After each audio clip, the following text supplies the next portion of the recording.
Hey gang, so several months ago when I first started up this double staff tech blog, I opened it up with a trick that my friend Sticky had showed me at Kinetic Fire Festival, which was these 6-petal anti-spin flowers in split time opposites, which of course start off with both of your stabs, the thumb ends are pointing up, both palms down, then you have both your thumbs down, you push it out to the side, both thumbs up, both palms down, and then both thumbs down. You push out to the side and back, right? At PAX Summer Festival way back in July, I showed the same trick to my friend Jen Monster, and her boyfriend Smokey actually knew some really cool variations on these same movements that have become a lot of fun to play around with in the past month. All of them are not what I would consider to be pure patterns. That is, in the case of these 6-petal anti-spin flowers here, essentially we're maintaining the same kind of pattern all the way around. With these, the pattern kind of gets broken up into smaller pieces, but I kind of like the way that works. Let me show you one such example. So I'm going to start off same orientation with both of my thumbs up, and this time I'm going to rotate the stabs so that my palms are pointed away from each other. My right hand palm is pointed straight up towards the sky, my left hand palm is pointing down towards the ground, and I'm going to keep on rotating in the same direction. So now my right hand thumb end is behind my head, and my left hand thumb end is straight down in front of me, right?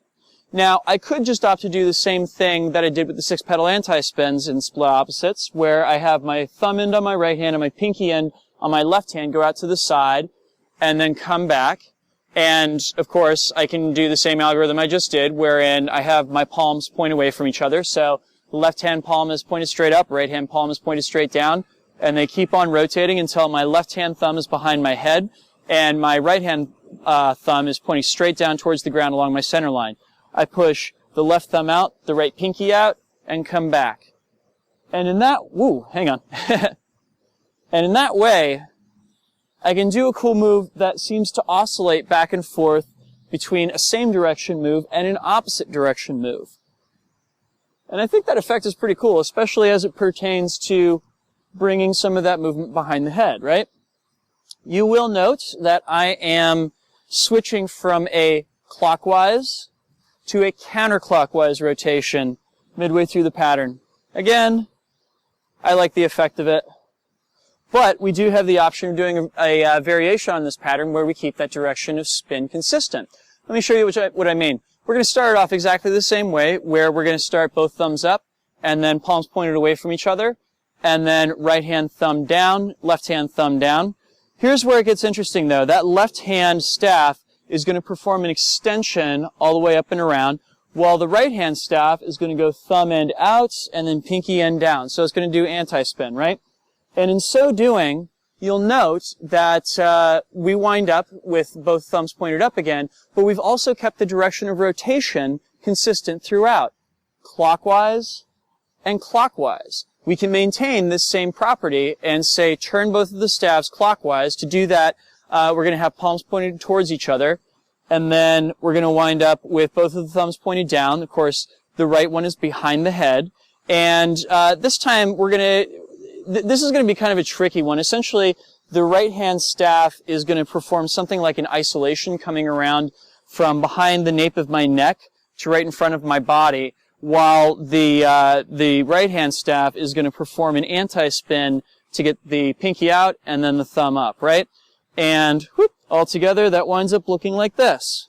Again, the direction of rotation stays consistent in clockwise. So we wind up going clockwise, clockwise, clockwise, clockwise, clockwise, clockwise, clockwise, clockwise. Yeah? And I just kind of dig the effect of that. It kind of turns it into, I don't know, what would that be, a 6-petal anti-spin versus a 2-petal inspin or something like that. I'll figure that out when I look at the slow-mo footage in the editing room. But yeah, at that point it becomes something very different, and I kind of like what it becomes as a result of that.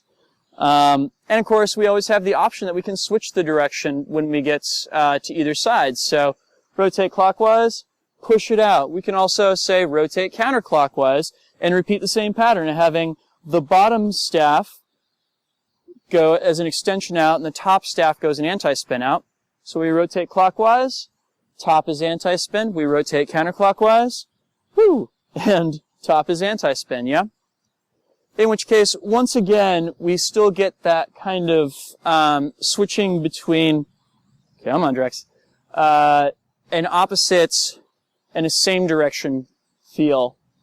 But we're kind of treating this almost more like a cat pattern where we're breaking up into its component pieces, which, again, I dig that. So, yeah, I'm going to keep on playing around with these because they're fun, and it just gives you a few more options of what to do when you find yourself here in that moment where you've got both thumbs up and you're like, huh, what am I going to do next? So, yeah, thanks, Jen and Smokey, for showing these to me several months ago, and thank you guys for watching. I'll be back with more tech for you guys in 2 weeks. Peace. This video was made possible thanks to the kind contributions of these folks right here. Special thanks to Sean, Prisna, Kira, and Firefly for your very generous support. This video channel is a one-man operation. Help me to keep on making these videos by visiting drexfactor.com/support, where you can get your name in the credits or choose from a variety of other rewards, and help me to continue to make the videos that I love. Thanks for watching.